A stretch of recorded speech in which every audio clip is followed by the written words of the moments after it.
Morning, everybody. Today's evidential proceedings are going to be broadcast, but only after a 10-minute delay.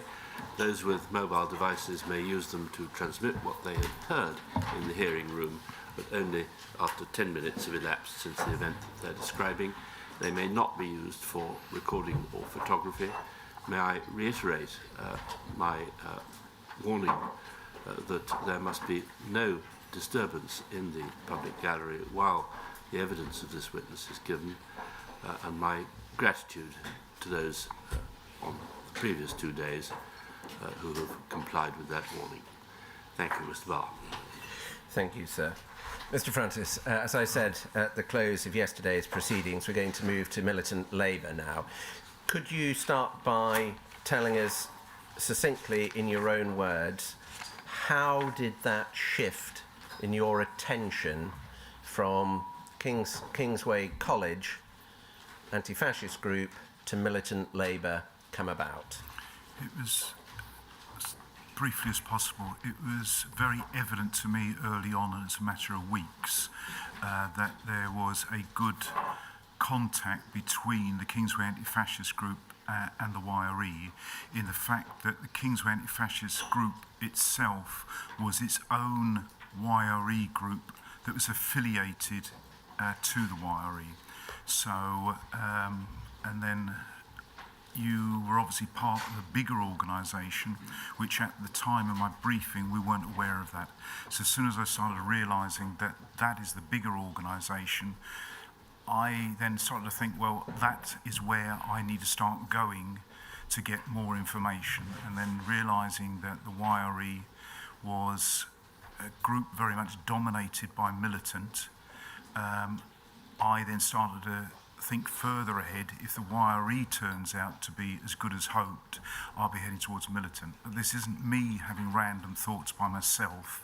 This is me then going back to the officer in the charge at the time, HN86, and discussing with him what was unfolding in front of me. Can we move now to the document at your tab C29, please, sir? 34463.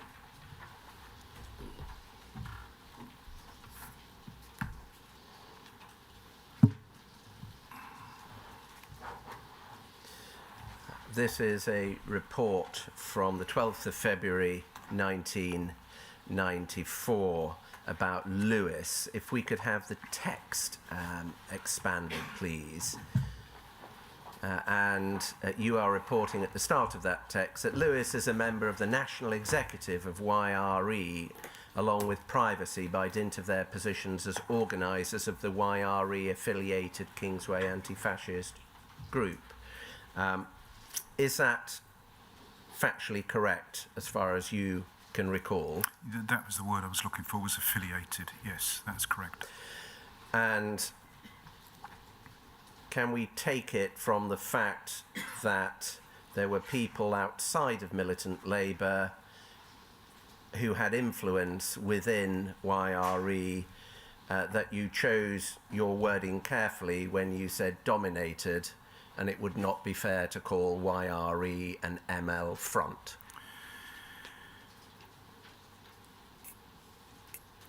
That'd be fair, but the positions within, so the YRE, the Kingsway Anti-Fascist Group, was affiliated into the YRE. So the Kingsway Anti-Fascist Group, you could have a position within the Kingsway Anti-Fascist Group, which meant you didn't have to be militant.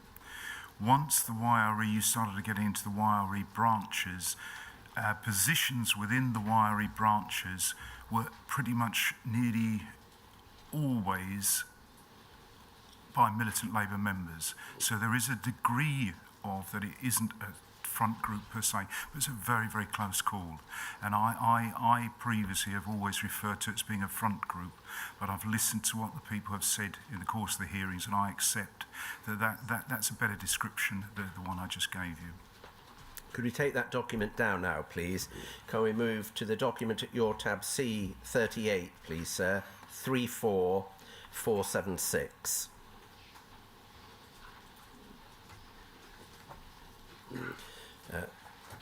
Page 2, please.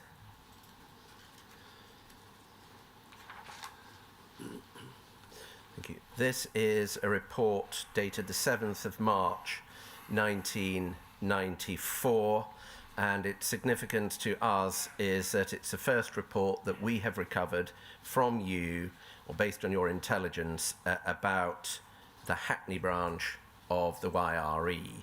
And if we could look at paragraph 3, please. Give you a moment to read that.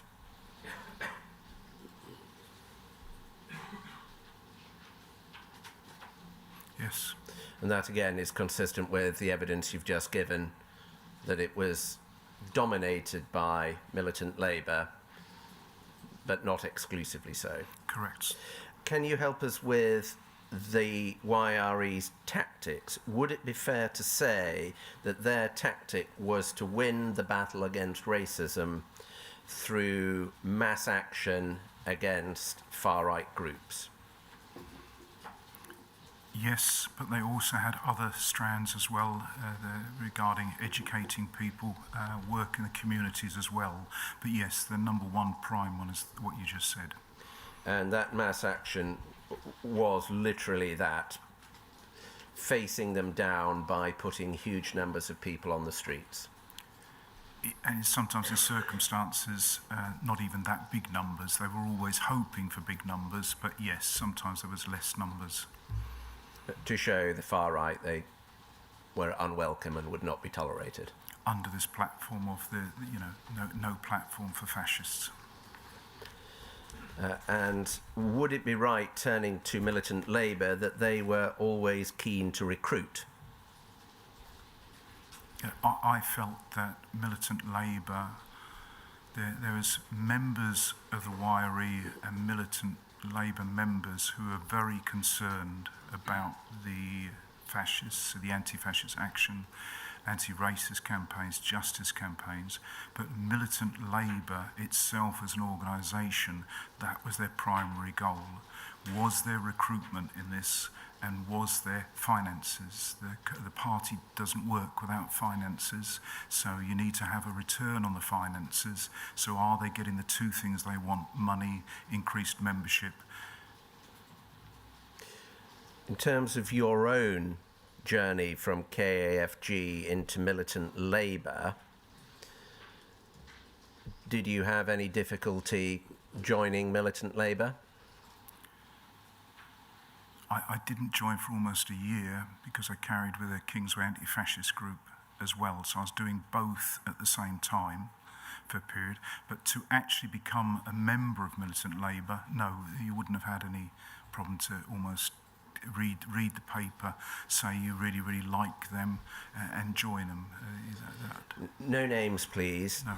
Is it right that you joined the YRE and militant Labour with another activist from KAFG? Yes, I took with me when I joined. There was actually two people. Two people came as well at the same time. When I left them, I made my feelings known that I felt it was a bigger, better place to go to, and a couple of people went with me, but I didn't feel as though I had to encourage them. I just felt that their time with otherwise the Kingsway anti-fascist group itself was probably coming to an end anyhow. If I've understood that answer, you're expressing your discontent and explaining you're going to go to militant Labour as a result. Might that have influenced either of those activists? I can't say that possibly that it didn't, but I'm hoping it didn't, that they didn't just join because they went over with me, but it certainly would have been part of it. Yes, I can't. Did you give any thought, or was it any concern to you that you might be influencing the political lives of members of the public?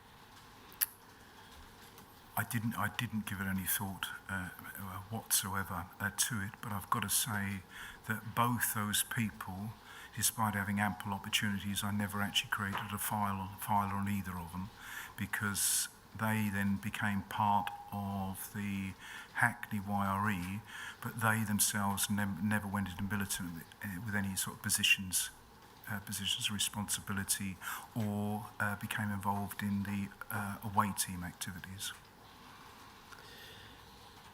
Lois Austin's evidence was that she knew you mainly as Pete Daly, but she also heard the name Pete Black. Would that be right?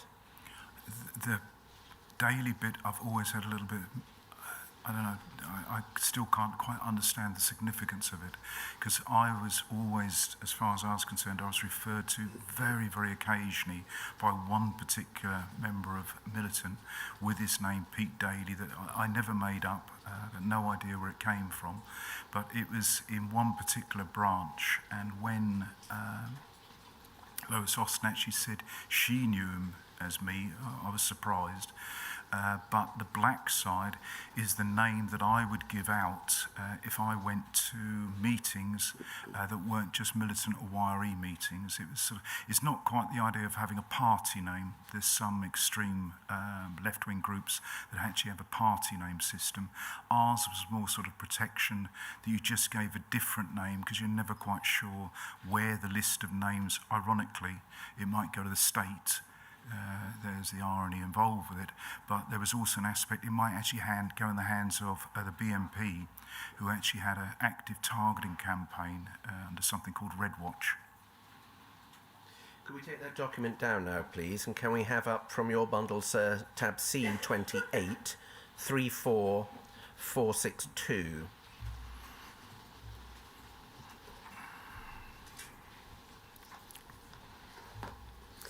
This is a report dated the 18th of February 1994. It bears your cipher in the top right-hand corner. It's a prospective report about a vigil that was planned for the 11th of February at the Altab Ali Park in Bethnal Green, organised, an event organised by the YRE. If we could have the first, the text expanded, please. Thank you. Following the serious assault of an Asian youth by whites in Bethnal Green Road on Tuesday, YRE has decided to attend the Youth Connection Vigil to be held in the area tonight. Can I ask you, first of all, what was your understanding of the group Youth Connection? It was solely a group run by the Asian community, because they're Asian youth. You can't even begin to imagine how many Asian youths were being beaten up in that particular time period. And I had nothing to suggest by intelligence that any of the other campaign groups, the YRE, Militant, SWP, had any controlling influence on that particular group. So it was a very independent Asian-run group. Goes on, both YRE and Youth Connection will be visiting schools in the area to rally support. YRE has not issued a full call-out as yet. Source comment, attempts will be made to stir up this emotive issue if the opportunity presents itself. Most participants believe that the initial assault was the result of a long-running disputes between gangs, but they are nevertheless hoping to mobilise the Asian community. Can I ask you what you meant by if the opportunity presents itself? With in regards to this, the date-wise, what my main bit is, it's a YRE, but I'm under the mentions at the bottom, I'm sure it was via the Kingsway Anti-Fascist Group, I was going there. And the opportunity to present itself is if the Asian youth could be galvanised to take more action.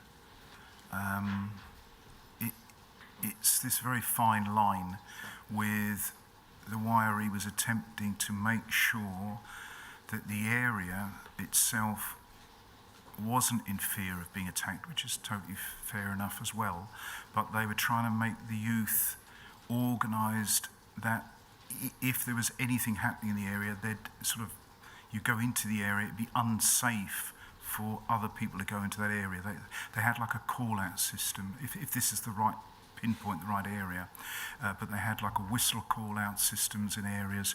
So it was, instead of just youth going along and like protesting outside this venue, it was taking it back in the community, building the community, but becoming, the word I'm using is becoming more militant to make sure it doesn't happen. The phrase "stir up this emotive issue," is that rather pejorative? I'm looking back at it now. I don't think it's written up that well, but once again, I'm going to take myself slightly out of the equation. That isn't actually my word, my report, but I must have written something to the effect of the lines of that John Webb, who more than likely would have written this report, wrote that. But yes, it's not as accurate as what I'm looking at it now. It should have been. But would it be representative of what we might call the SDS mindset at the time? I think, yes, the collective mindset at the time was that the Kingsway Anti-Fascist Group, the wiry and militant, if they were involving themselves anywhere, to stir up the issue, to try to make it more, is this whole sort of idea of this sort of revolutionary party idea. But yes, I'd say it's more of a police come SDS mindset than maybe it actually was on the ground. Most participants believe dispute between gangs hoping to mobilise. What were the grounds for your reporting intelligence that is written up in a way that is casting doubt on racial motivation for this attack? It wouldn't have been that I was trying to portray something that wasn't happening. So for me to have received that, I would have actually heard that to say that. I'm not attempting to change what actually happened. So I would have heard, you're probably going to ask where, I don't know, but I would have reported that because I would have included otherwise.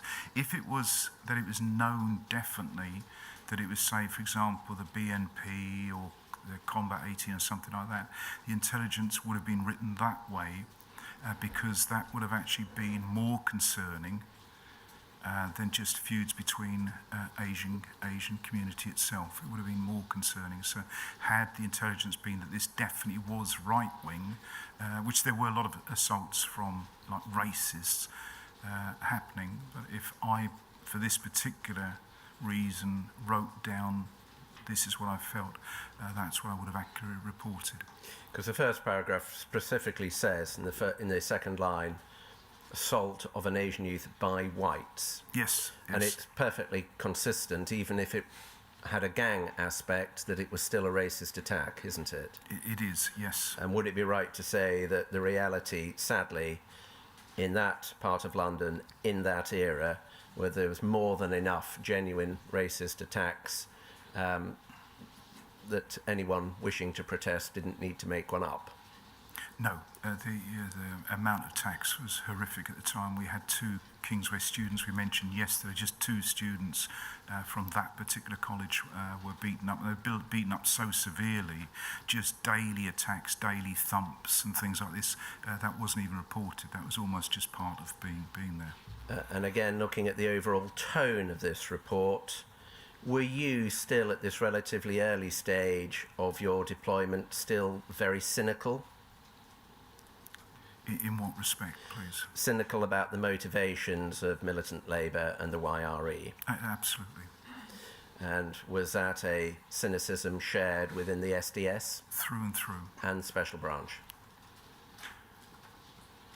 Certainly within, not the whole of Special Branch, certainly with the officers who were dealing on C Squad, yes. Can we take that document down now, please? Could we have tab C30 34465?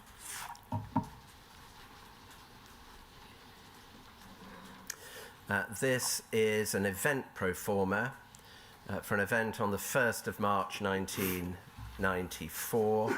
Could we first of all see the organisation, National Association of Teachers in Further and Higher Education, NATFA, And then could we have the text, please?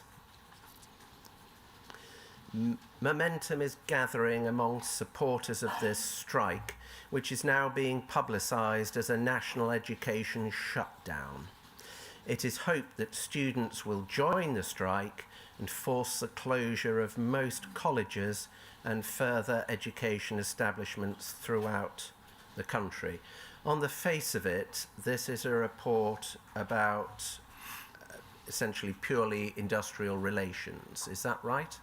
Certainly reading it, yes. Did you get any management feedback for reporting intelligence purely about an industrial relations matter? As there would be no interest in that. What there is interesting is the fact that with regards to the work of the unions that are there. Is there union mentioned down the bottom there? I can't quite see. Well, the union, if we zoom out again so we can see the bottom of the document, the only mention of a union is at the organisation row at the top we had initially, NATFA. Right. Well, from my perspective, that was still when I was at the Kingsway College. So really I'm feeding in any intelligence into that the special branch might want. There's a special branch reference there, isn't it? 400, I can't read it. 77? 477, I think it says 58. So what we basically have is that particular union had a file since 1977 in the special branch. So I came across some union intelligence. What the union was doing has got relevance. Relevance is questionable now, but at that particular time, because I was reporting on a union, and I mentioned yesterday with regards to you can't stick intelligence into the special branch without it going somewhere, because what do you do, like lie it around the drawer or something? This had a file that it went on. So yes, in response to that, I would have certainly had a thank you, I can't remember it, along the lines of, otherwise this report would never have got through the system. I would have just been told, don't report on this matter. Okay, I've been asked if you could keep your voice up, please. Sorry, yeah. But the picture I'm getting is that once a trade union has a file, in this case, opened 17 years before your reporting, if Special Branch comes into possession of any information about the union, it gets reported and filed. Is that fair? Until whoever makes the decision, and that's, like you're saying, that length of time, that union no longer perceives, in special branch term, this subversive threat, which we've gone over yesterday, and the file's closed. So had there been no file, I would have done the check, which we explained yesterday. I write down in my book, is there a file on this? Came back, yes, there is a file on this. I submit a report. But till the day that's closed, and then just, I won't go off too far, keep pulling me in, but if I came across a member of the union and they were in some sort of position within the union, that does not require the 5 or 6 mentions that I mentioned yesterday. So if somebody is a union member and they're a member of Militant, you don't have to have 6, you're going to have 1, that's enough for you. And the question I do want to ask you is, what's striking about this report is there's no mention of any far-left political influence. And so am I to understand that any information about the union's activities, whether or not it's being influenced by the far left, would get reported because the file was open? If I came across that, yes. Could we take that down now, please? Could we have up C32 745 901?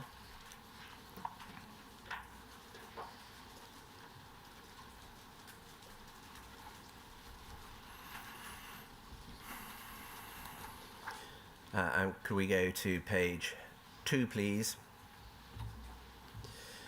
This is a nominal, up-to-date and information proforma dated the 11th of March 1994 about Paul Heron. By the 11th of March 1994, how well did you know Paul Heron?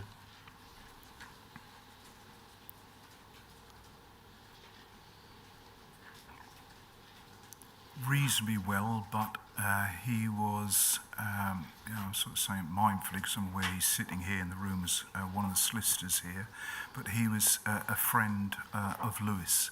So he was closer a friend of Lewis. I don't think I'd ever call myself as being a friend of Paul, but I knew him, and he definitely was one of the, what I was talking about earlier, about the people in the wiry and militant who were very much dominated by Lewis, and he certainly was one of those people.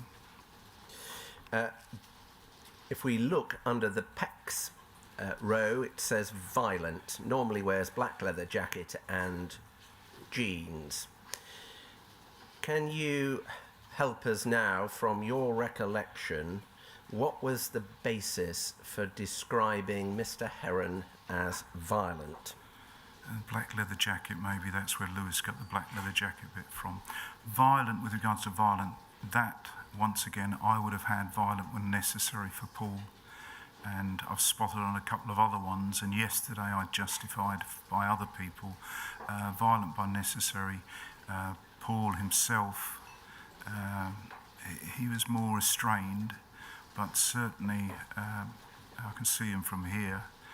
If I was to go out on one of these little small boat demos and stick a Nazi and sitting next to him, I'm not quite sure how he'd react. So he was more of a reactive one as opposed to there. Paul was contained, but he could violent. He could look after himself. He was a good comrade to have with you. Did you ever personally witness Mr. Heron using force? Yes. Can you help us, to the best of your recollection, what you recall?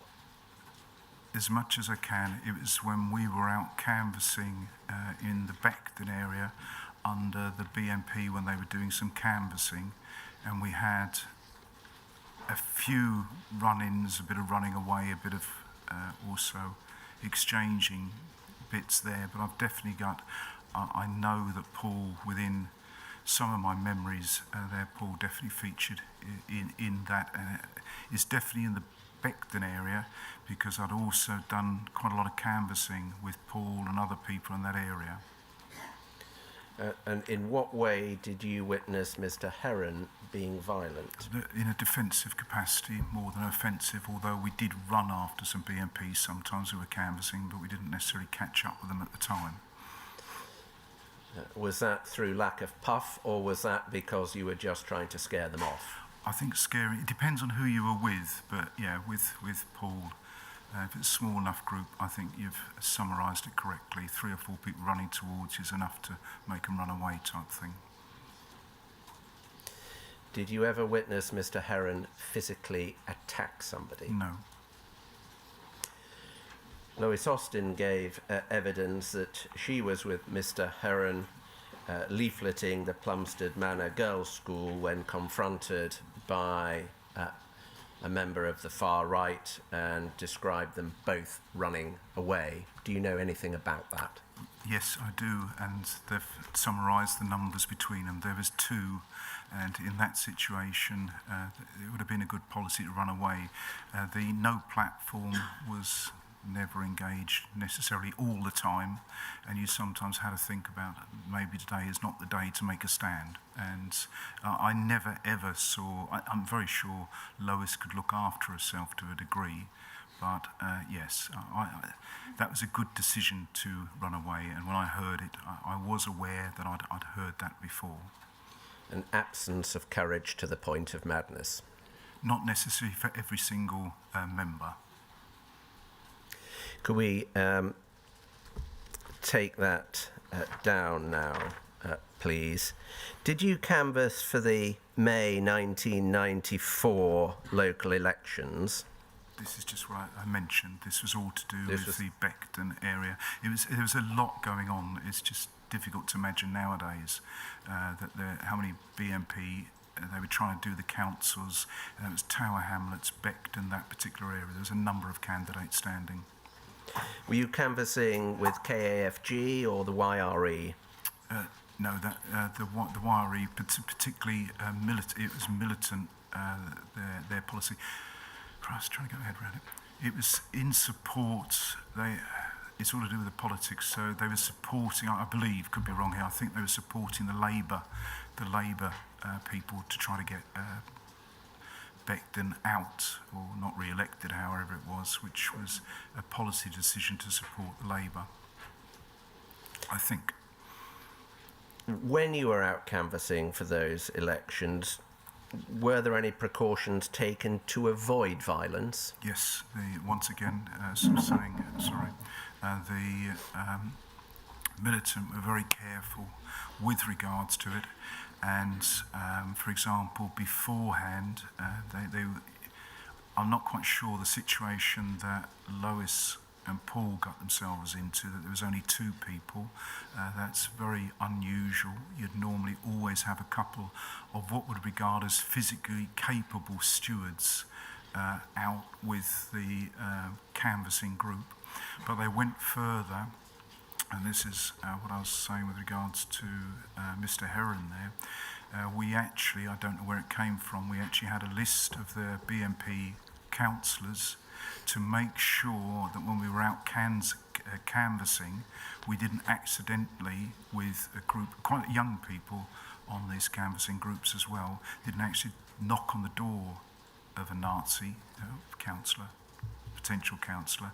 So I was certainly aware when I went over to those areas, and because I had the van, I quite often drove round the areas. I was very aware where actually the BNP councillors, potential councillors, candidates, probably the right word, actually lived. So they're not only making sure you had stewards saying, I find it quite, that only 2 people went out. I can't remember a situation ever that I was canvassing with a group that we didn't have several people. I would have been regarded as one of the stewards who could actually look after the group, but I wouldn't be alone in that capacity. Without repeating what you've told us about your experiences in relation to Mr. Heron, did you witness any violence whilst canvassing in May 1994? Yes. Can you help us with who started it? We're talking a number of different incidents with a number of different canvassing things. So some of the BNP would take exception to the canvassers being there, and they would come over towards us, or vice versa, because they were out canvassing as well. And so between the 2 of them, I can't remember who was more offensive which way round. But there certainly was an exchange of ideas, and there's sometimes some running away, and sometimes there was some fisticuffs as well. Did you ever witness the group you were with physically launching an attack on the far right? An exchange of fisticuffs as opposed to a full launch and assault, but there certainly was, yes, there was some fighting, once again with what I can recall where and when type thing. In self-defence or initiated by your group? I liked your elastic interpretation yesterday, so there's a degree of it, but occasionally they would fight as well.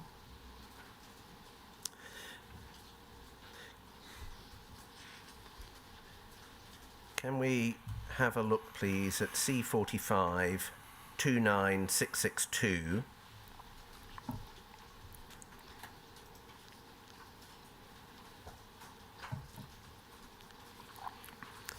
This is a report dated the 19th of April 1994, which bears Trevor Morris's nominal. Could we go to page 3, please? Paragraph 10 under the heading YRE. And just to correct you, that wouldn't have been a Trevor Morris nominal. It's me as well. So it may have been attributed to him, but anything to do with the YRE is me. Yeah, if it's the top of the page, you'll see SWPANL. Is it likely this is a composite report? Very much so, and I can remember this event. YRE regards the attack on Davidson as counterproductive. Members say that if the BNP is bombed and the candidate is partially blinded without any apparent deterrent effect, then the only option is to persuade people not to vote for the party. In pursuit of this, YRE members will not, at present, instigate violence. Can you help us, first of all, with the background? What is the reference to an attack on Davidson? and there's no way, if I got anything to suggest a single member of the Wiry militant was involved in that. And basically this is really stretching, but you've asked, I believe he was a candidate who was, I think it was sent something through to his house or something like that, but he was injured. And then I certainly remember this, the instigating violence, the fact that not at present instigate violence, and I remember that specifically coming out. This had changed markedly, that all of a sudden this sort of there was somebody had something as well with a serious eye injury. I don't know if this is the same person. So whoever, but definitely not the Wiry militant. I remember specifically that I was tasked, again, unwritten task, was to find out if that was the group that I was in. Had only done that. There was nothing to suggest whatsoever. There's, you know, we needed something like even tittle-tattle I would have reported on, but there was nothing to suggest our group was involved with it at all. Once again, negative intelligence is positive, it's helpful. So that was there. But there was a very different shift afterwards, as in whoever had done that had raised the temperature that we were now potentially on serious assaults. And I don't know if Trevor mentioned it in this one, but he was very, very lucky with something that happened to him, but I don't know if it was that particular evening. But the temperature had seriously ranged. So I think beforehand, there was an exchange of views which sometimes were physical. All of a sudden we're talking about people being, you know, like bombed, and people's eyes being, I don't know, permanently or something, blinded or something. That's a whole different level, and the Wiry militant didn't want to go anywhere near there whatsoever. To be clear, Davidson, member of the BNP, or am I misunderstanding? No, I would have thought he was a council candidate, one of these people who put their names down. I'm sure a quick Google of it would confirm it. Can we take that down now, please? Can we have up your C48, sir, 34484?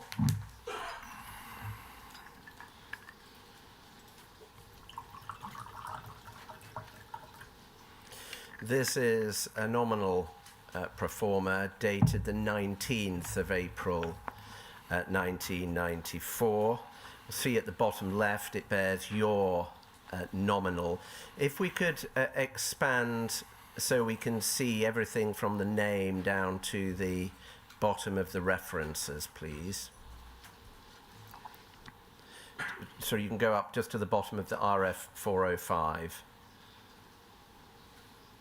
Thank you. See, this is a report about George Silcott. George Silcott being Winston Silcott's brother. Yes. And there's a telephone number, which is the number for the Winston Silcott Defence Campaign. It reads, George Silcott is standing as a justice candidate in West Green Ward, Tottenham, in the forthcoming local elections. He is being supported by canvassers drawn from many extreme left political groups.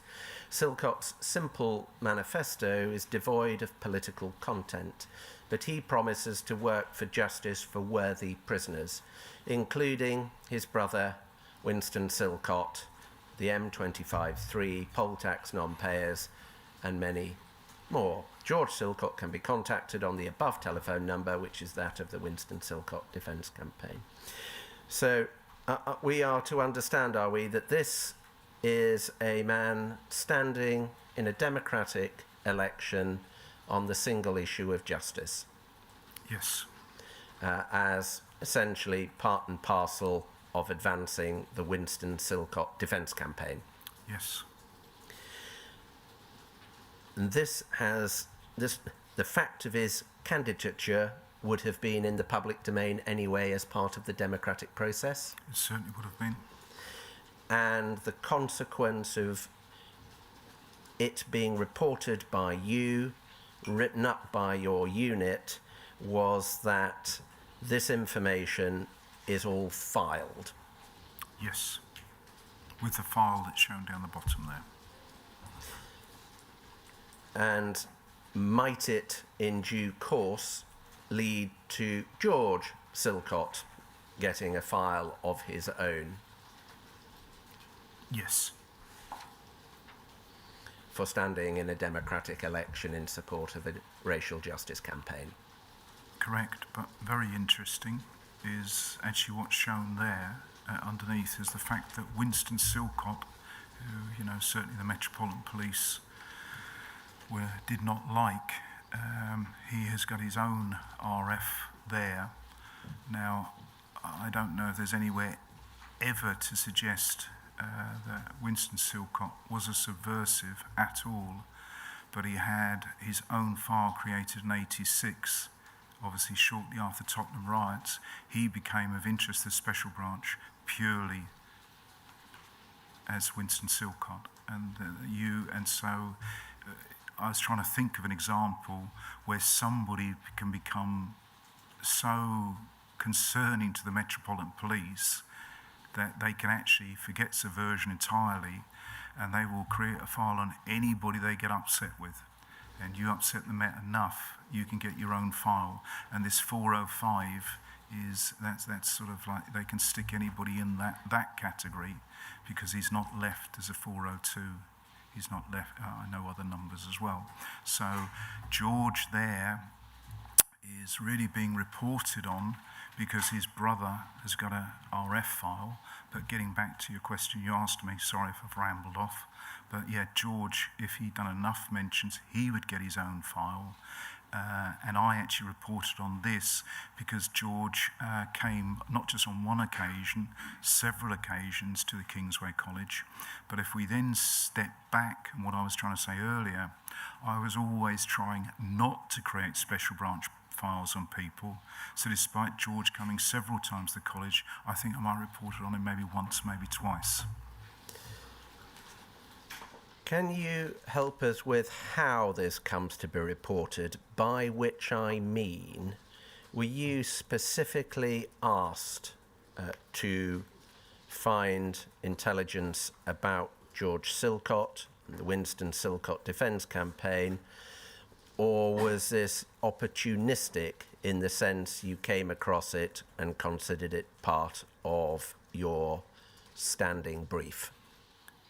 Opportunistic, definitely, but with me always at the back of my mind, could I possibly find something on George or Winston, send it in the system as the same as I would have done for any other Black Justice campaign. That's where my mindset was at the time. Can you recall whether there was any specific management reaction to this report? It's gone on to file, but nobody came out then extra and said, oh, can you definitely try to find something extra on George or anything like this? So no, just done the report. I would have thought pretty similar to what's actually been written here. It wouldn't have had to be changed too much, but no feedback like please find some more or anything else like that, just accepted. Could we take that down now, please? Can we have up from your bundles tab C51 745897, please? We're going to election night on Thursday, the 5th of May, 1994. If we could have page 2, please. The report is about events at York Hall, Old Ford Road E2, and the organisations being Militant Labour and YRE. Could we look at the text, please? Militant and YRE organisers were disappointed at the poor turnout by their supporters to oppose the BNP, which was expected to do well in the local elections in Tower Hamlets. Only 40 of the expected 80 activists showed up, a phenomenon bravely attributed to other militant Labour commitments. The result of the poor showing led the more aggressive activists present to abandon any hostile intentions towards the BNP and to concentrate instead on defending their YRE-ML comrades from attack by the Nazis and or the police. Can you help us? Was there any evidence of hostile intentions on the part of those you were mixing with towards the far right that evening? Yes, as my report suggests, and certainly I mentioned yesterday as well as something that I'm actually pleased it's written down here, is the fact that the militant made the decision that the away team section, their responsibility on the evening, because the numbers were so low, was to ensure only the safety of the actual group that was there. Had the numbers have been sufficient, then whatever on the evening, whether or not to actually get into the council elections or to, whack the odd hapless skinhead here wandering around. I can't remember specifically on the evening what the other intention was, but it's a definite example whereby the away team section, had the numbers been sufficient, they then would have done potentially something else out there, but it does show that militant, the stewards, their primary concern was looking after their members, which I don't think I'd emphasise enough, but I did actually emphasise it in this report. Can we be clear, is this your assessment of the mood and what might have happened, or did you have any concrete information to the effect that people, if numbers were sufficient, would attack the BNP? I would have been then part of that aggressive away team, and obviously I must have been aware, so I'm saying headwise going back to demos, but I would have been made aware that extra activities, away team activities, were hoped for, but on the evening, whoever it was in charge of the activities that evening was stood down. To what extent was the away team amenable to the discipline of the party? I think to a great extent they were very disciplined, but they were allowed to do other activities, but stressing that their number one priority as stewards was always to look after people on the demonstration. Could we take that down, please? And could we have up the document at your tab C56, sir, 34492.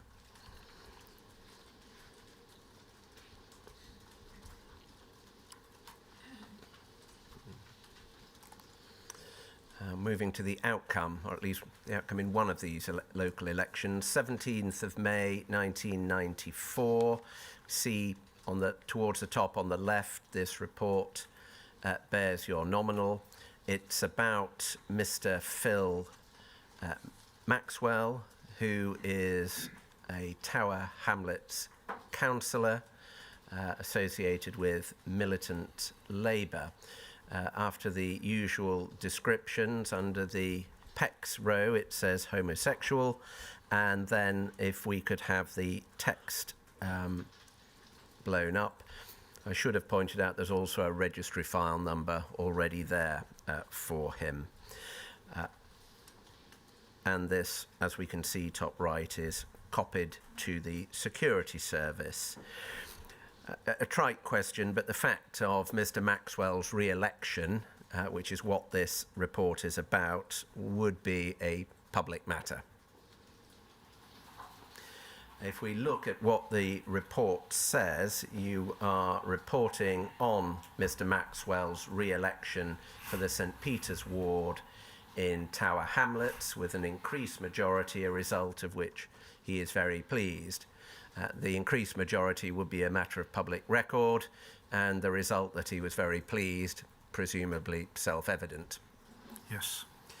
He attributes much of his success to the efforts of his ML and YRE comrades who canvassed on his behalf virtually every day throughout the local election campaign. He has privately expressed to trusted associates the views outlined below. Maxwell is also pleased at the defeat of the British National Party, and presumably that would be also pretty self-evident, and at the loss of their one and only councillor. He does not, however, underestimate the continuing threat in the borough from the Nazis, pointing out that the BNP had a greatly increased number of votes. And so that again, an observation based on a publicly available fact, namely the number of votes. Yes. So there's nothing very surprising about anything recorded here, is there? With the exception of that it shows a potential change of temperature with regards to the fact the voting has gone up. So for our intelligence purposes, I was putting it in to note that it's not a problem that's gone away.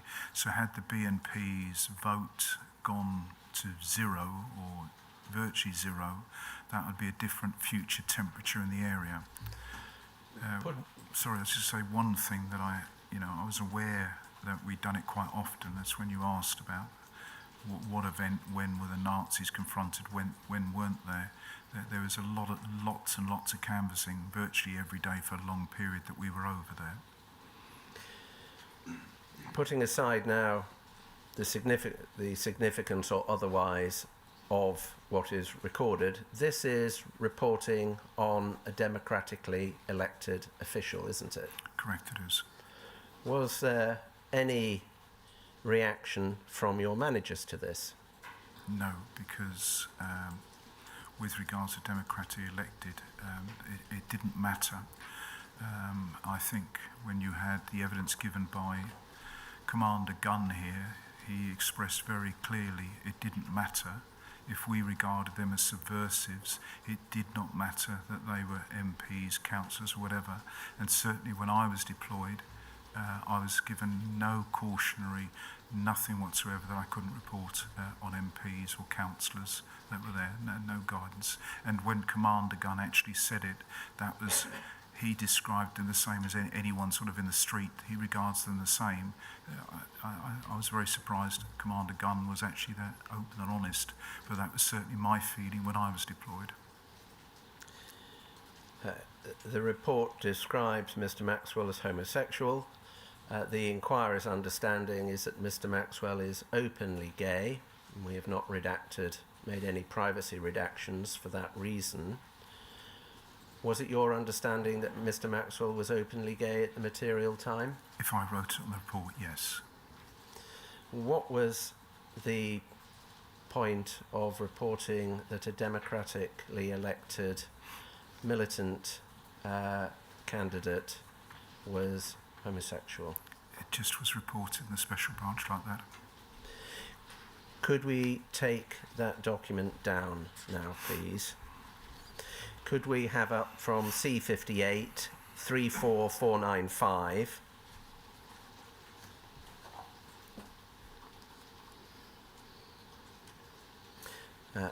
page 2, please? This is a report dated the 14th of June 1994. Bottom left, it bears your nominal. Top right shows it's been shared with the security service.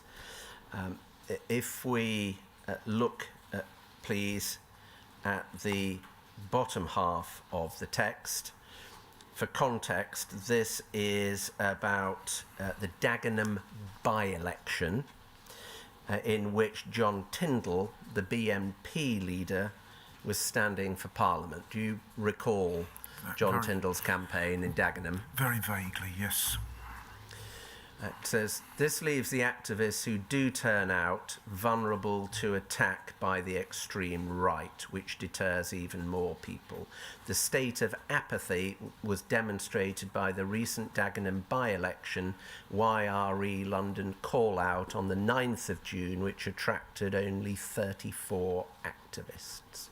With the small number of YRE members present, and the complete absence of any other anti-fascists, the stewards on the night called off the planned demonstration, claiming that 50 or so Nazis were drinking nearby and seemed prepared for a fight. And then you've listed the stewards. I've drawn attention to this passage because on the face of it, you appear to be reporting that the YRE cannot safely canvass in Dagenham in this particular election, even when there are 34 of them. Is that a fair reflection of the ground situation at the time? Correct, with the stewards making the decision they did, which I'm saying I haven't emphasised it enough, but the safety of their members was always paramount. The intel there about the pub, highly likely was one of those very spotters we talked about yesterday, who made the assessment, you know, that some bottle to go either into the pub or very close to it. And that's a away team member spotter. You know, that was some kudos to him to do that, to pass that intelligence back.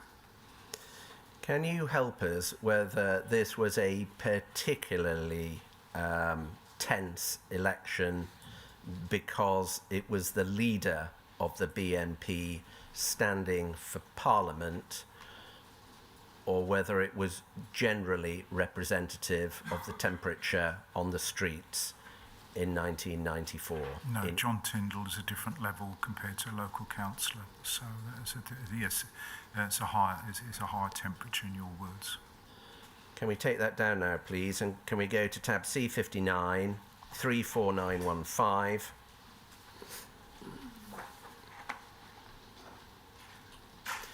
Can we go to page 2, please? I was just going to say, all those security service things I've never seen in my life before. So we never had that feedback when I was out. I'm going to... Sorry, apologies. In a little while, when we get to one particular of your reports, I'm going to dwell on that. Okay. For the moment, can we go to page 3? Sorry. I hadn't seen that thing you just shown. Can you go back to yes, whatever if you that want was? to see it. I don't even know what that is.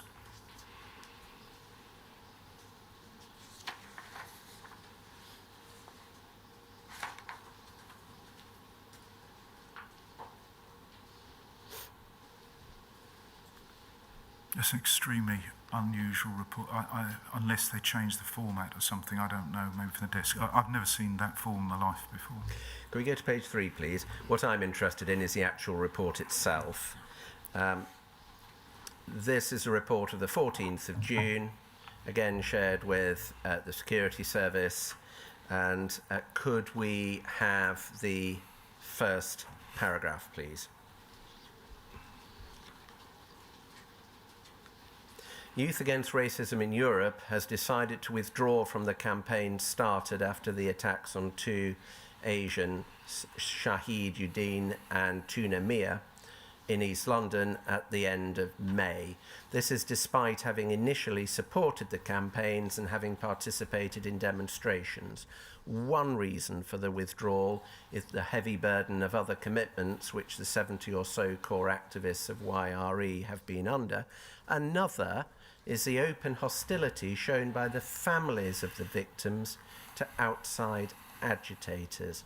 YRE leaders have told the campaign organisers that they may become involved again if the issues are still around in a few weeks' time.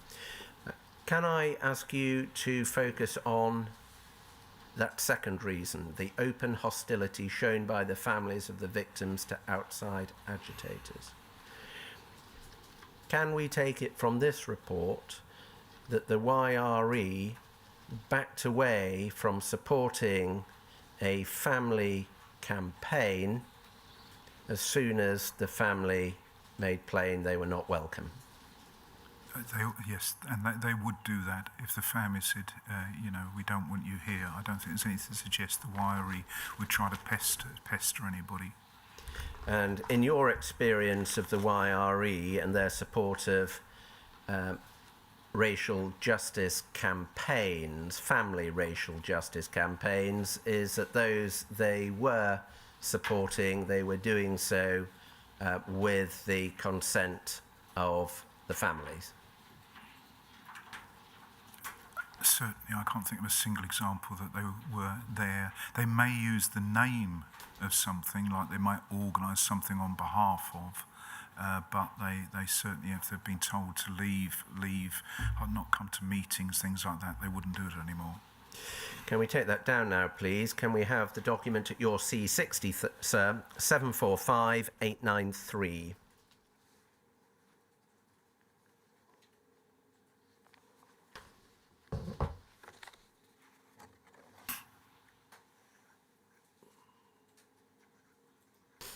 And if we could go to page 2, please.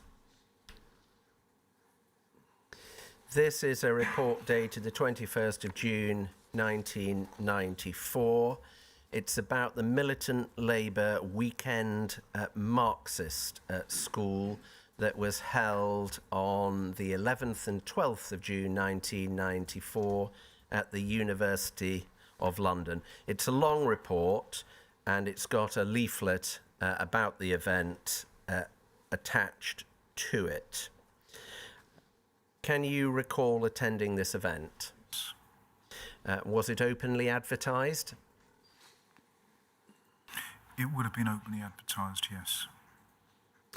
And if we look at paragraph 2, the school consisted of a series of talks, lectures and discussions spread over 2 days, with rallies at the end of each day's proceedings. There was a social on the Saturday evening at the City of York Public House in High Holborn, which had been organised by Pete McGreal. And if we look at paragraph 3, we see a list of the speakers and the sessions that they were delivering. I'll give you a moment to refresh your memory of those.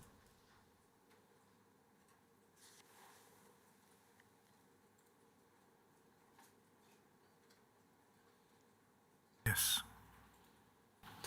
And would it be fair to say this was an exercise in political education? Yes, it was. Openly advertised, as you say. Yes. Could we go to page 4, paragraph 6, please? Future ML events announced included the YRE International Summer Camp, which was heavily sold throughout the weekend. The camp will be held in Germany between the 13th and 20th of August. Other events announced were, and then there's a youth weekend school, summer camp, and a militant students' weekend school in Liverpool all set out. We'll be coming to the camp in Germany in more detail in due course, but essentially this is a selection of lawful political events being advertised, isn't it? It is, yes. Would it be fair to say on the topic of the Marxist education that militant Labour were Trotskyists seeking to build a mass movement for the purpose of changing society? Correct. And their long-term aim was to bring about a socialist society with a different form of democracy to that we enjoy at the moment. With a sort of potential of a revolution to get there within the mix, yes. And would it be fair to say, even without the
Then please, 34506.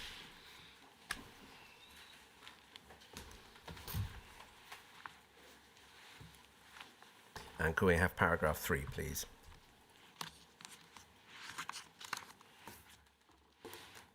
Security at the site was provided by members of the various national YRE groups. The methods employed demonstrated the extraordinary paranoia experienced by some participants. The main fear was of a massed attack by Nazis on the camp.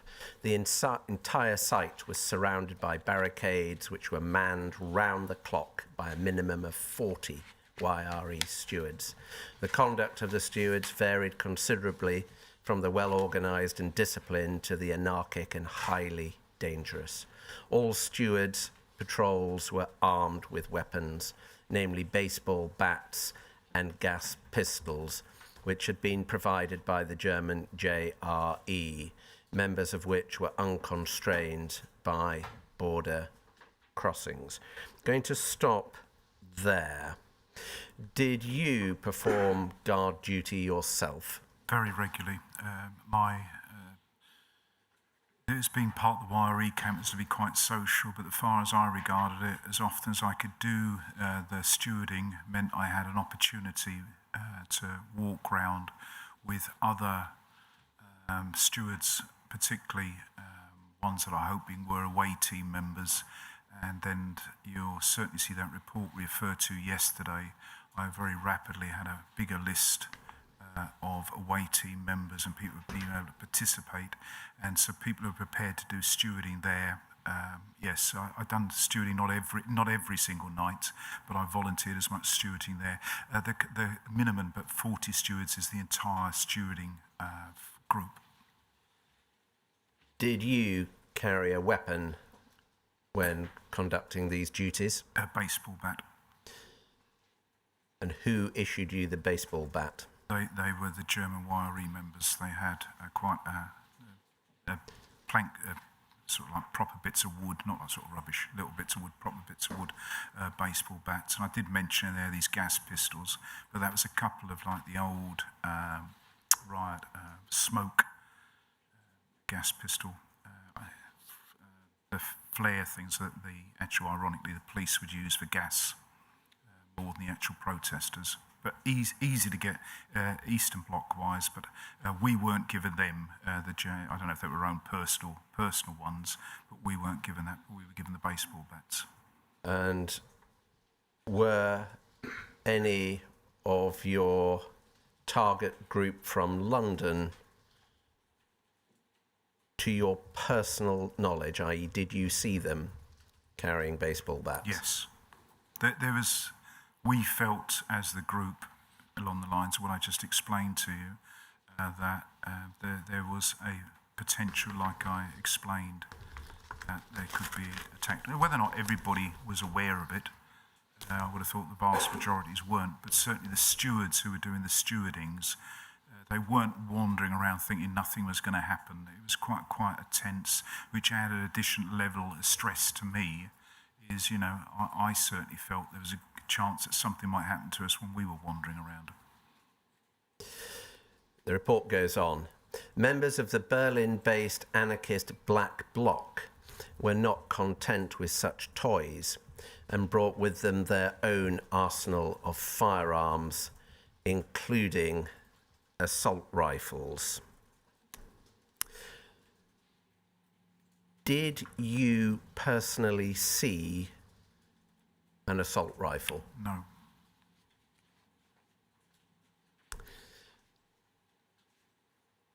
Did any of the London activists you travelled with speak to you about assault rifles? No, this is purely from the... Well, sorry. I'm interested in your No. direct No. knowledge.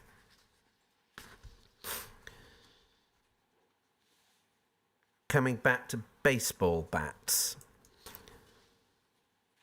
senior leaders of ML and YRE who were present, was Lois Austin there? Yes, without looking, but yes, she was. I think she was definitely there. Can you tell me whether or not you saw Lois Austin in a position where she would have known, been able to see baseball bats? She herself, as far as I recall, did no stewarding at all, so she wouldn't have been issued one.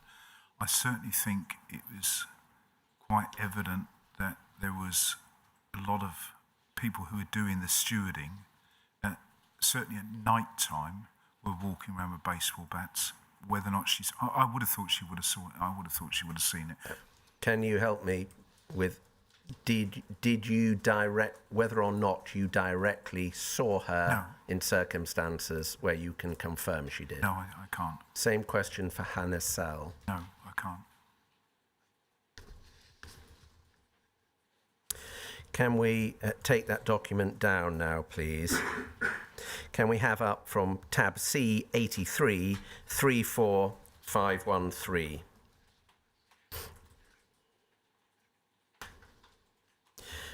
Could we have from this report of the 27th of September 1994, paragraph 1 expanded? It bears your cipher and was copied Sorry, to I missed the date. I was still back in Germany. 27th of September 1994.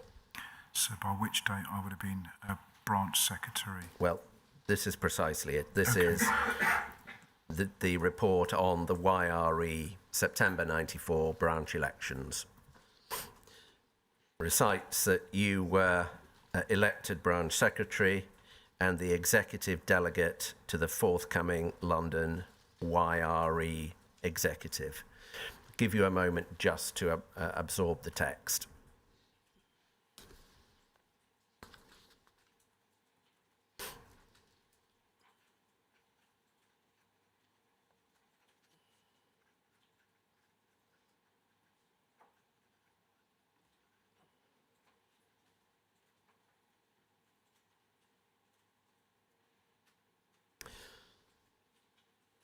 Okay, thank you. Would I be right to understand that you were, by this stage, the militant Labour endorsed candidate? Yes, I was. And it follows from the text of this report that in that election you beat the real candidate to the position of London, of the executive delegate to the London YRE executive. And yes, and had I remembered that added to Lewis's sort of not best view of me. And actually, till reading that, I know I was supposed to read everything, but I haven't read everything, and I wasn't aware of that at all. But yes, this definitely rings a bell as in why the animosity certainly arced up another level. Because the consequence for real was that their candidate was only able to secure the position of deputy delegate. Correct. Was the role of secretary contested?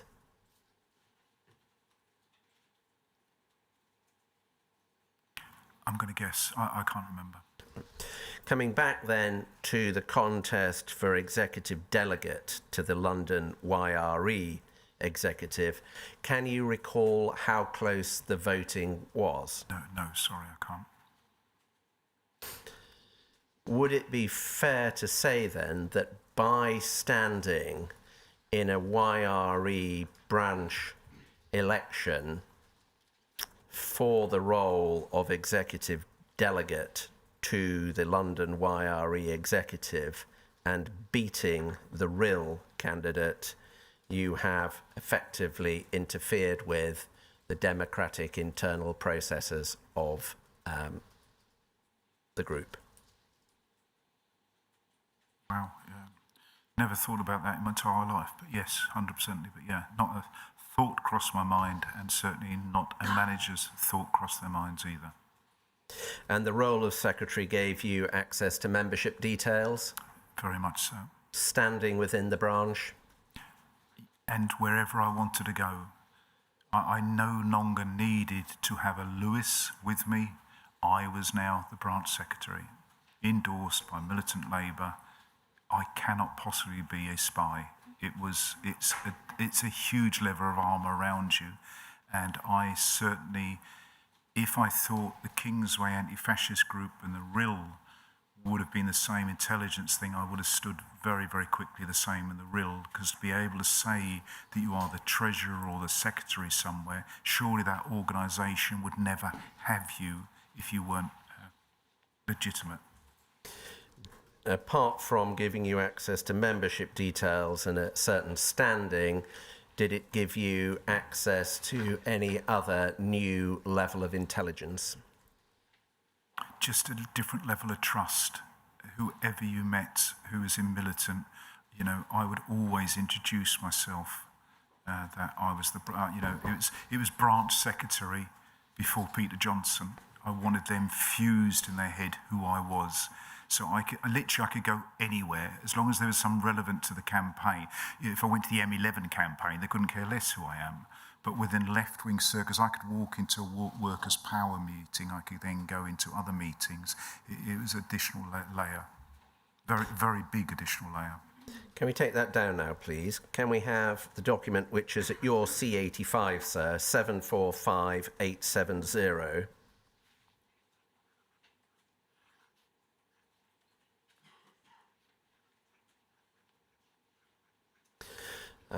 Could we go to page 2, please? This is a report headed Campaign for Justice, reference no trace. And if we believe it to date from November 1994, if we could have the first substantive paragraph expanded, please. A self-explanatory leaflet concerning Oliver Campbell, copy attached, has been produced by yet another front organisation of militant Labour, ML, Campaign for Justice, which along with this case is actively involved in many other so-called miscarriages of justice, including Winston Silcott, the Langdon Park 4 defence campaign, and numerous others. The leaflet itself, if we could go to the reverse of the leaflet, which is just a few pages on.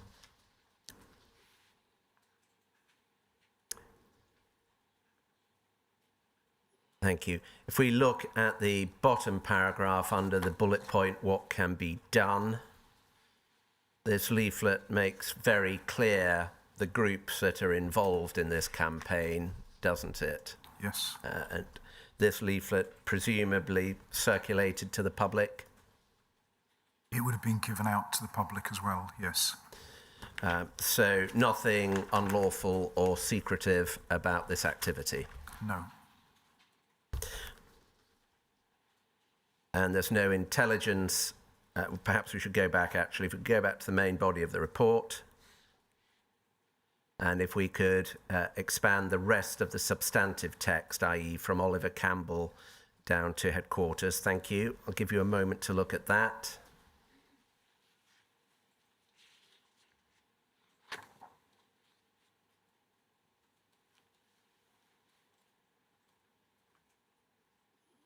Thank you. No specific intelligence here that would be useful for maintaining public order?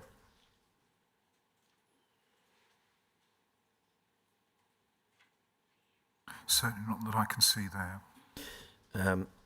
If we can go back to the reverse of the leaflet, please.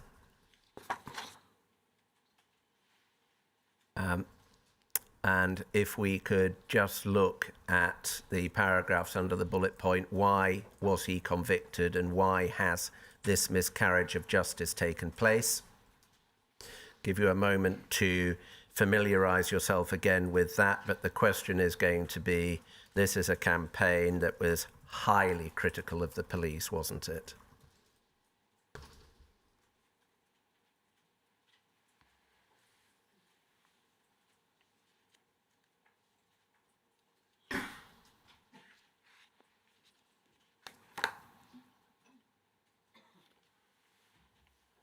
Very evidently so.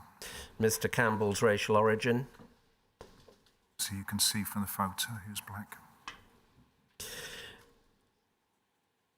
Was this information reported by you for the reasons you explained in the first 2 days of your evidence here? Correct, solely for that. Was there any management reaction to this report?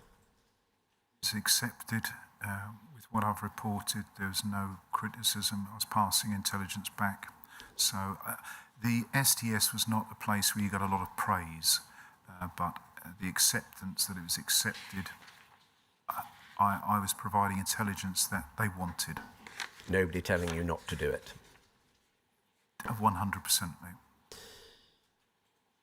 Was there any discussion within the SDS that you can recall of the Oliver Campbell Justice Campaign?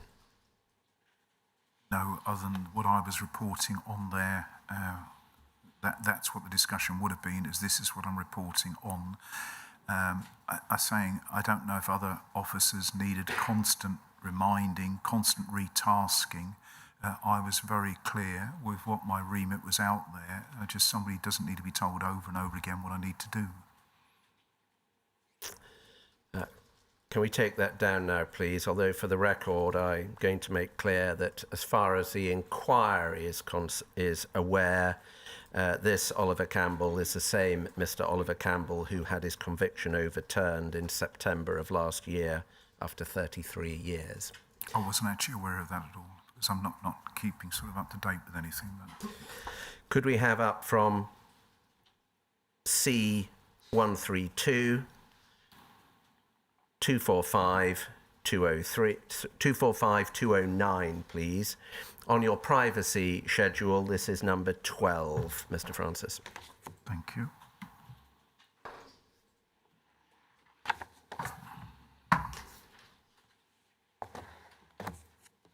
Thank you.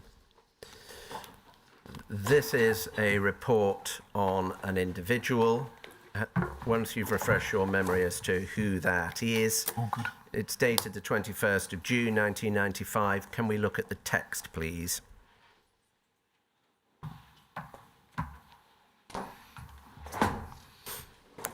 Privacy is a long-standing member of ML and YRE. He is the organiser of the Justice for Oliver Campbell campaign, Campbell having been a member of Privacy's YRE branch before his conviction for murder.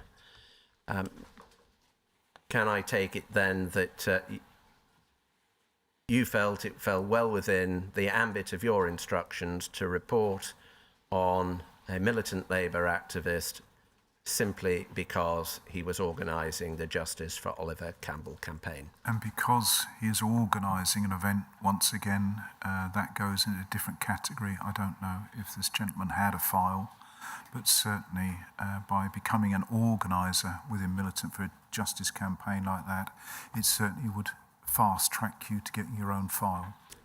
He does have a registry file number. We've redacted it. Can we take that down now, please? Can we go to Remembrance Sunday 1994, your tab 88, sir, C88, 34521.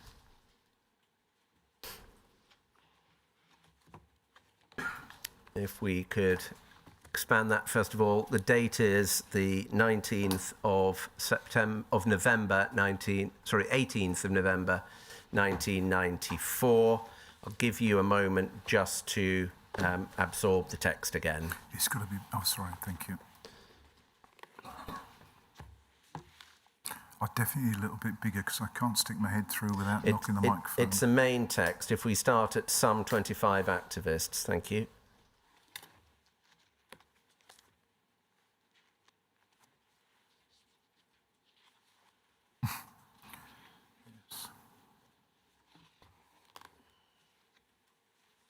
Yeah, this is this nightmare I mentioned yesterday about the fight in the bog we had. It was a day out in my head again, yes. So can I take it from that answer? You were there. Yep. Are you able to help us with who started the fighting? It was a recognition between opposing forces. These were the combats. These are the ones you just don't want to meet, particularly coming out of the bog. I don't know if I was going in or coming out, but there was a couple of us going down to the bog or coming out, and it just kicked off in the loo. The combats recognised us, we recognised them, and there was an exchange of political views, but we didn't set it out. It was just, we're not friends. We're not friends. It kicked off. Very confined space. This was definitely an event, because I've just got it firmly lodged in my head, that one. Mr. Smith has given evidence to the inquiry that there was an ankle injury, but he sustained it on a building site. Are you able to help us with whether or not, from your direct knowledge, you can tell us how Mr. Smith sustained an injury to his ankle? I wasn't going to say, but he was there. He was there with me when this all kicked off. And Frank, violent, like nut job violent, he definitely had no leg injury before. The skirmish afterwards, he definitely had a limp. How he then wanted to write it up with his workforce when he got to work on Monday is entirely up to him. I think actually my report is something about, I thought he might have even broken his ankle, because he Christ, we had to drag him out the place. He was hurt. But Frank, if you had they didn't have a very violent category in the branch, but I would have happily given him, no disrespect, he could fight like a good one. He was a good fighter. But yeah, he definitely had his injury from this particular skirmish. Can we take that document down now, please? Could we have up from C92 745868?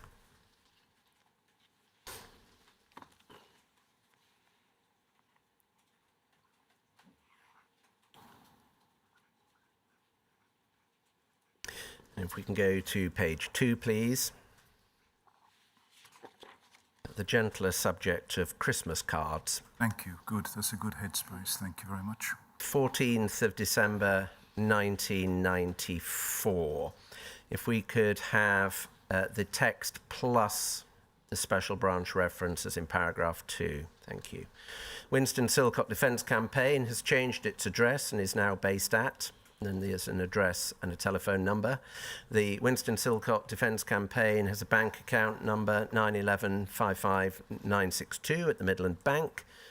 Bank details: WSDC is being supported extensively by militant Labour.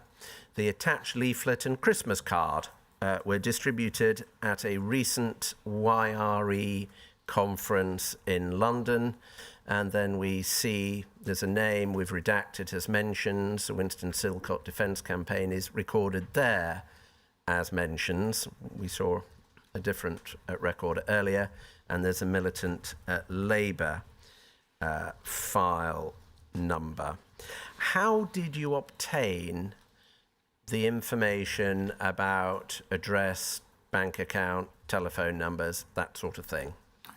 I would have thought that would have been on the actual leaflet Christmas card thing. I don't know. I'd be very surprised if, because I've referred to it, because it says the attached leaflet, I would be very surprised if that bank account detail wasn't on there. Was there any particular reason why you reported this sort of information? Very important, the special branch.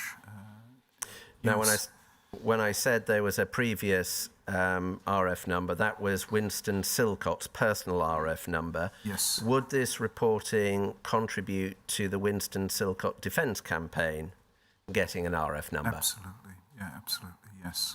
But finances, sorry, I was just about to say finances, and you'll see it over and over again, not just my reports, but the reports I've seen. The special branch knowing what the financial situation is of target groups. You don't exist without money. So the special branch knowing how much money you've got, they can understand how big your campaign is with possibly a threat from it. A similar question to an earlier question I asked you. Did you report this opportunistically, or was this something you were specifically tasked to find out? No, it's once again, it's this ongoing task. Didn't need reminding. So anything comes up, Winston Silcott.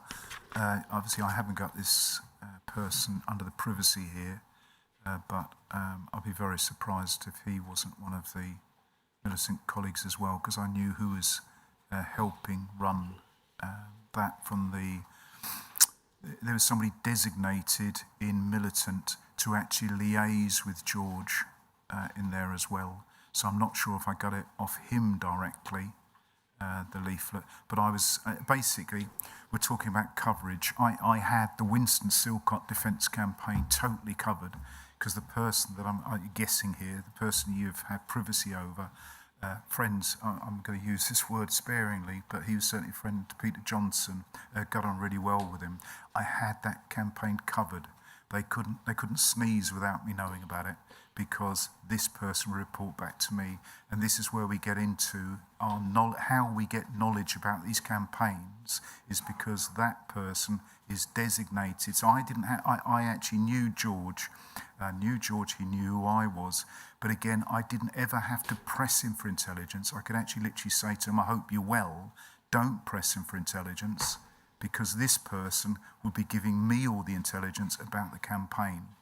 So you're always doing this hedging your bets. As long as I knew what was going on in this campaign, I didn't have to do too much myself. In terms of written reports, in addition to the ones I've shown you, we've got 2 reports relating to the 10th anniversary demonstration outside Tottenham Police Station. But we don't have any other written reporting on the Winston Silcott defence campaign. Can you assist us? Did you make any other written reports? You're saying you've got those outside the police. You got those outside the police station, or you're saying you haven't got? We've got 2 relating to that demonstration, but nothing else. And the question I'm asking is, was there anything else? I don't think George done a little more. George was very quiet. He went round. He was trying to garner support. Things like, trying to cheer him up by getting Christmas cards, the occasional demo here and there. And I don't think he wanted to do a lot more. So I don't think there is a lot more, because he himself didn't do a lot more. Was this campaign the subject of discussions with your managers on an ongoing basis or not? Just the fact that I was covering it. So there would have been concern that, the concern is, Winston Silcott has got a defence campaign. How big is it? Who's running it? What's the potential for disorder? What's going on? I didn't have a constant brief reminder of what's going on, because I would literally come in and say, by the way, the 10th anniversary, this is going to happen. This is the mood of the demonstration. This is how many people, because that information I would have got either directly from George himself or the person subject to the privacy there. Can we take that down now, please? Can we go to the document at your B59, sir, 721975? This is moving on to some technical questions about the organisation of Special Branch. Page 2, please.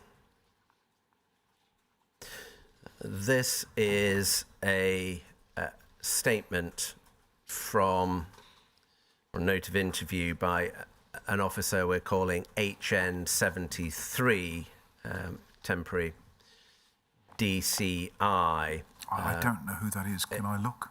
No. If it's, by all means, check your cipher list, but don't worry if HN73 isn't on it. Because it doesn't feature to me. You will not need to know this person's doesn't matter. identity for the questions I'm going to ask you. This is a record of an interview with Operation Hearn. If we could go, please, to the second paragraph.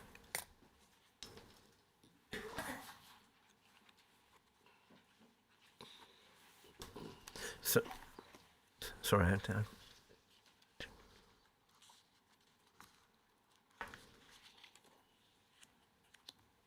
I'd better get my hard copy. Just a moment, please.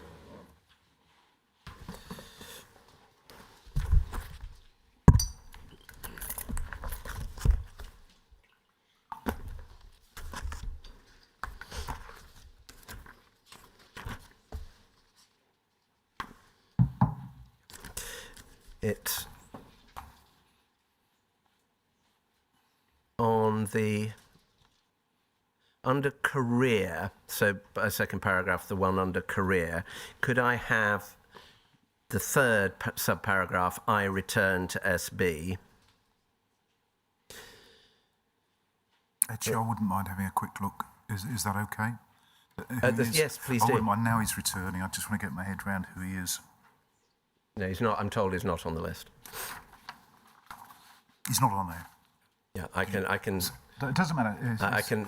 If you think you really need to know, you can let me know. Let's get to the question. Wait for the questions first. The question is. I returned to Special Branch as a DC in 1994, initially returning to Ports. After 2 months, I was posted to C Squad, where I remained for around 2 years. So C Squad, 94 to 96. Bottom of the page, under the heading C Squad. In 1990, C Squad had a team of about 20 people working on the extremist desks with me. This meant that more work could be done and it could be shared out more evenly. When I returned to the squad in 1995, the team had been renamed as the Public Order Desk and had shrunk to approximately 8 people, which included the sergeants. This shortfall meant that we had to work across disciplines with people helping out on the extreme left and right wing, as well as the animal rights extremist desks. Stopping there, you worked on C Squad and you worked for the SDS during the mid-90s when this witness was returning to C Squad. The evidence about the size of C Squad and how it was named, do you agree with that? Yes, correct. So is it right then that when you were in the SDS, it had been renamed the Public Order Desk? Correct. Was it known as the Public Order Desk throughout your service in the SDS, or did that name change come in during your service? Correct. What it's stated here about, I can't give the exact date within there, but about 1995. And beforehand, it was just called C Squad. And I would have been dealing with the left-wing disc on C Squad. Pretty much how very accurately he described what happened. Now, it goes on to say, one of my main tasks at that time was reporting on death in custody campaigns, which were highly emotive, drawing interest from all of the political and pseudo-political groups. What I'd like to know is, does a strand of work on the Public Order Desk relating to death in custody campaigns accord with your recollection? Correct.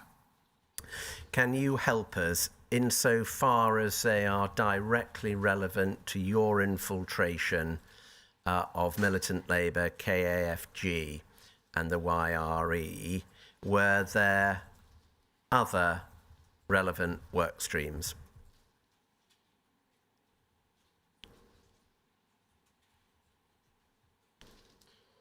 Well, not everybody died in custody, so there would also be the Black Justice campaigns, and something like the Winston Silcott campaign wouldn't fall under the death in custody.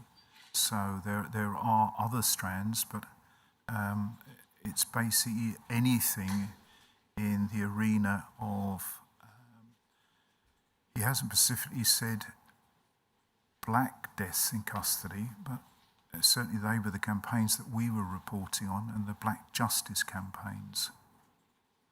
I can't think at what time I was out there. I've even got somewhere recollection I might have actually met this bloke. That's why I probably do want to know the name. But I can't remember a single report, well, I'm sure you'll have it, that I ever done anything about a white death in custody campaign. So he might have been able to say there were, but I don't think there was. What I would like to know is whether or not you can help us. Were there people on the Public Order Desk who were allocated streams of work such as justice campaigns? I think from what he was saying is, I don't think there would have been a single designated person by the time he's talking about there. And beforehand, it just would have been C Squad dealing with left-wing matters. So there wasn't like, oh, this is DS, whatever his name is. He was the person you'd only going to see about deaths in black custody. If that's the question, I'm not entirely sure I'm answering it properly. Yeah, no, that is... Okay. Yeah, there wasn't a designated black justice campaign person. It was dealt by this desk, which had gone down. So originally, when it was 20, you would have had something like 5 on area liaison, 5 dealing with left wing, 5 dealing with right wing, and something in between. But I'm not aware of how they then divided these 8 people amongst the tasking. I would have thought everybody did a bit of everything. Okay. Well, on page 4 of the file, please.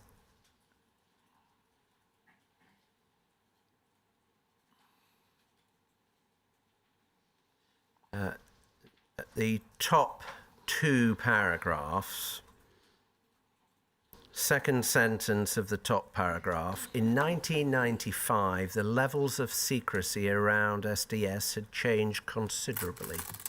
Desk officers could call SDS directly with inquiries and requests, which was a seismic change, in my opinion.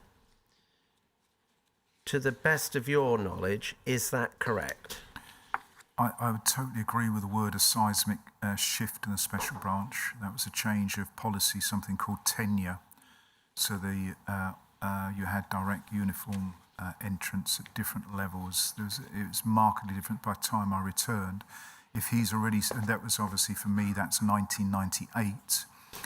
The levels of secrecy, almost nobody knew about the SDS beforehand. By the time I come off, everybody almost knew where I was. So that had certainly changed.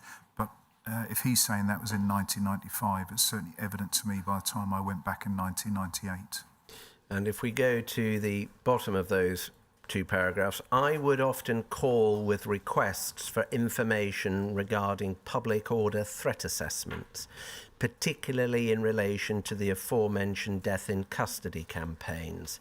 Any response to these would usually come in the form of a written report. Can you help us, to your knowledge, were such requests being made by the public order desk of the SDS by telephone call? It wouldn't surprise me. It wouldn't surprise me at all. But I wouldn't be told how the information came about. I knew it would come from the branch, but whoever was then gave me the tasking, they wouldn't say, oh, it was such and such on the desk rung. It would just purely be C Squad wants to know. The example I can give one is the one you've just done with regards to outside Tottenham Police Station with regards to the Winston Silcock campaign. So it would have been then a request for information. Can you please give the numbers and everything else from there? Could we have a look now, please, at page 5 under the heading Sensitive Issues? Could we look at the second paragraph, which begins with regard to death in custody? With regard to death in custody, I was involved in the reporting on the Brian and Wayne Douglas issues and the response to the death of Ibrahima Say at Forest Gate.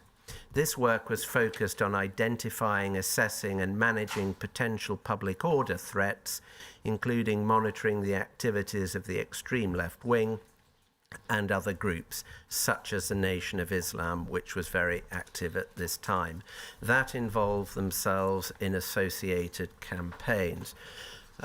It's right, isn't it, that you too reported on all 3 of those campaigns? He really is. What he's basically talking about is for those particular 3 campaigns, that was almost exclusively mine, with maybe a little bit of intelligence coming in from the outskirts by Mark Jenner. But those three were my campaigns. This is amazingly honest, surprisingly honest special branch officer here. This is quite astounding, in all honesty. Before my next question, we're going to hand up to you a post-it note with the name of the witness concerned. I'll just show it to your counsel before I do so.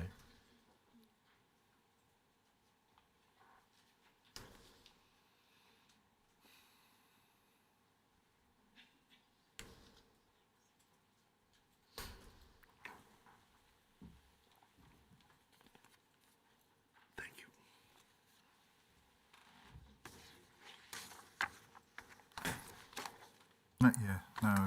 He is a top chap. Yeah.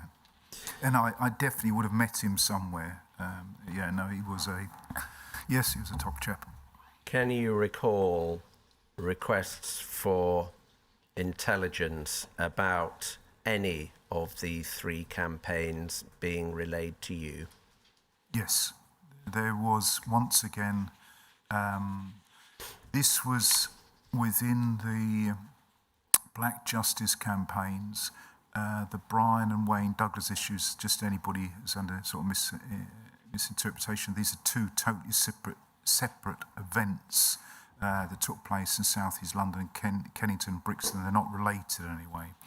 So that's clear. They're two separate campaigns. But outside of the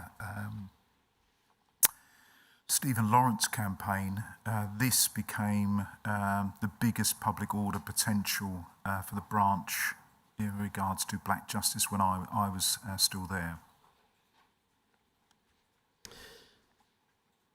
Can we keep the document up? But this next question is not confined to the individual in question. It's, did you, during your SDS deployment, meet either this person or any other public order desk officer? Yes, I definitely met him, and I definitely met other officers. Can you help us with the circumstances in which you met officers from the public order desk whilst you were deployed? They would. It didn't happen that often, but it definitely happened. If I was to say, 4, maybe 5 times during my deployment, and they were allowed to come out. I'm struggling to remember if it was in what one of the safe houses they would have come to, but they would have come to the safe house, and it would be an open forum. I would have no preparation required for it. Sometimes they'd say, before you speak to them, they specifically want, say, this Brian and Wayne Douglas ones. And literally they could come along and talk to me and ask any questions. So, for example, who's running it, what's involved, which saved having to write a number of individual reports that may not have answered the questions the public order desk actually wanted to know.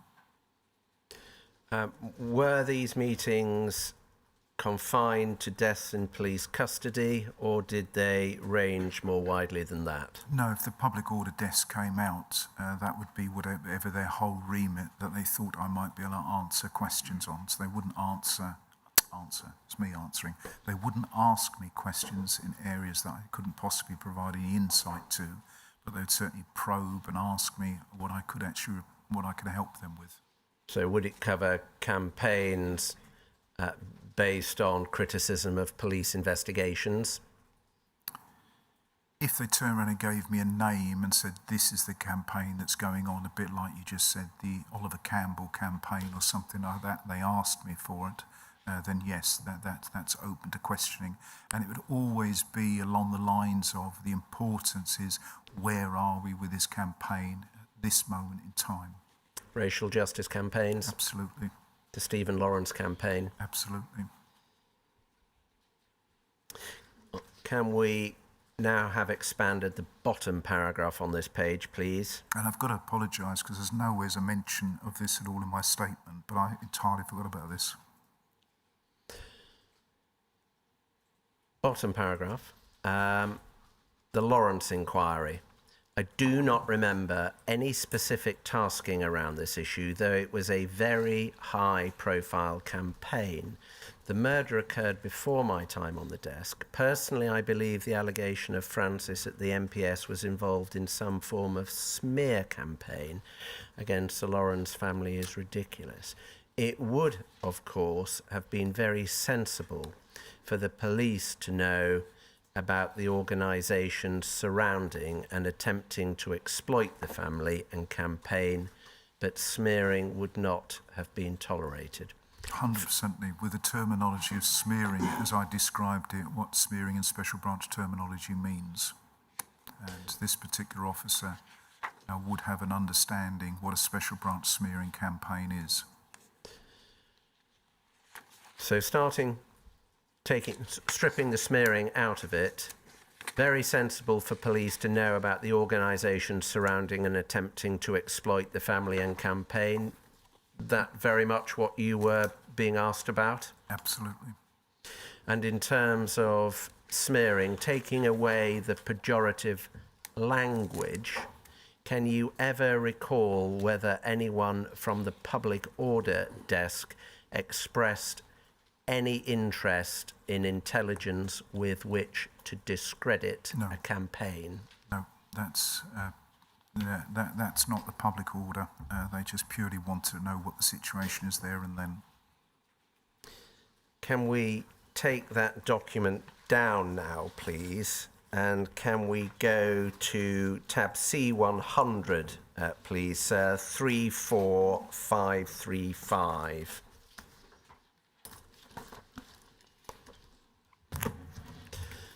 And if we go over to the next page, please.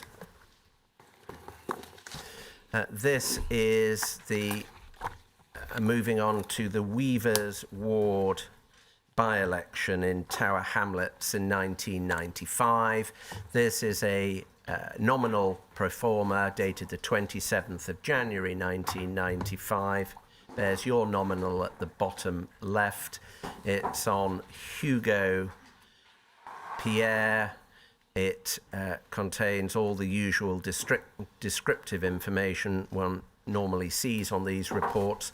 And then if we could look at the text at the bottom. Pierre, who is a well-spoken, articulate and pleasant individual, has been selected as the ML candidate in the forthcoming Weavers Ward Local Council by-election to be held on the 23rd of February. And then there's some record of his wife's political affiliations, and it states that she comes from Bradford. If we could zoom back out again and look at under the info column.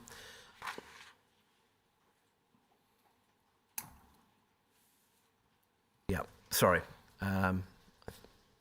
It was selected as the ML candidate that I wanted to focus on. Is that the reason that you put this report in, that he's been selected as a candidate? No, it's just the question I was going to ask. I know there's privacy after his RF. I was just wondering if it's one of the people I created the file on. So I don't know if we're allowed to without setting everything off, because there's relevance that I would have thought he's got a file, and I actually think he's one of the people that I recommended well before him standing there. I'm looking for people within militant. I've already described him. He's an important militant member under the subversive category, so I'm pretty much sure that I may have asked for a file to be opened up on him, which goes before this. So yes, the fact so other way around, if you're above there, you didn't have an RF for him, immediately fast track service. If you become an ML candidate, you're within militant, you are the way he's described, you would be fast-tracked to get yourself a file. But I think my intelligence beforehand, I don't know how many reports you've seen, was I suggested to have a file, or if you had an existing file, I would have updated with the information I had on. But I think I I asked for it to be created. I see. But putting aside the question of whether or not there was a need to create a file, the fact that he had been selected as a candidate was significant intelligence that you wish to report. Absolutely. And it was, your question is, was it greatly received? Yes, it would have been, without the thank you a lot from the branch. Well, the point of this report is if we go to page 1, please. Yeah, that there are earlier reports on Mr. Pierre, so this isn't the Okay, I was surprised if it wouldn't have been. Left-hand gist. This is the Security Services consumer comments, checkbox grading information provided as good and useful intelligence. Is the position that you didn't see this particular document at the time? I've never seen a single report back from the Security Service with regard to grading my work for good or otherwise. It would have actually been nice to know, because then I could have worked a bit harder in certain areas. It would have actually been helpful to me, but I'd never seen one until I saw the disclosures. Well, that may link to my next question. Did you get any feedback on this intelligence? Very minimal. The actual feedback I had was only ever in meetings. I'm not quite sure what I can say, but I had meetings that it was definitely told to me directly that my intelligence was good and useful. But I never ever saw this, and certainly I think we should have seen this. It allows you to actually grade where your intelligence actually is. If they constantly keep saying it's rubbish, well, you'd never think about it. To the best of your knowledge, it was either you or any of your managers addressing their minds to the question of whether it was appropriate to be reporting on Hugo Pierre's participation in democratic elections? No, if we go back to the special branch and have a look at all the MPs' files we all see inappropriately kept, I think there's quite a lot of inappropriate stuff going on. This is just one of a lot of inappropriate stuff. Could we take that down now, please? And could we have up from C107 33348, please?